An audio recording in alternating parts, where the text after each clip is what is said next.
For many people, telling their families and friends about their medical condition can be challenging.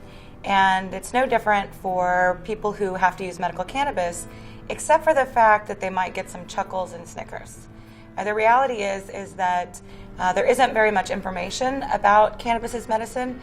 It hasn't dominated our mainstream culture. And I think you've probably noticed, whether it's the Simpsons or our other sitcoms that make jokes about people using cannabis medically. And at this point, I think people are pretty apt to say, if they're caught using marijuana, that they were using it medically. So when you're about to tell your friends and family, expect some skepticism.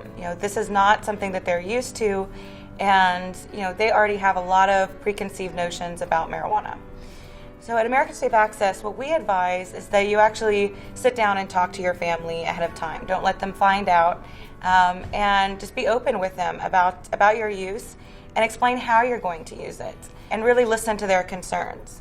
The truth is that even if you're in a medical cannabis state where it's legal, there's still problems with law enforcement. There's still problems with civil courts.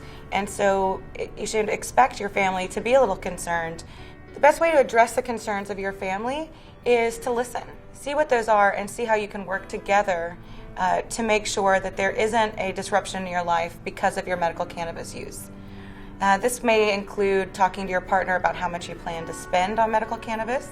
It may include where you're going to store it in the house. It may also include where you're not going to use it. If you're smoking, your partner may not want you to be in the living room.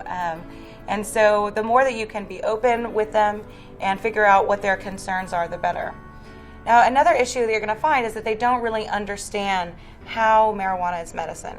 And so if you go to americansforsafeaccess.org, we've created several booklets that were designed just for this instance, for you to take to your family and let them hear from doctors and scientists that will back up your medical use. And you'll find that once they understand that this is helping you and making you better, they're going to be a lot more comfortable. There are some added responsibilities to using cannabis as a medicine. And so the best thing that you can do is be proactive with your family and friends and make sure that they're comfortable with your use, but also make sure that they understand how it's helping you. Because the more that they understand the efficacy and they see their friend or their loved one getting better, the more that they're going to understand your use as well as respect the issue.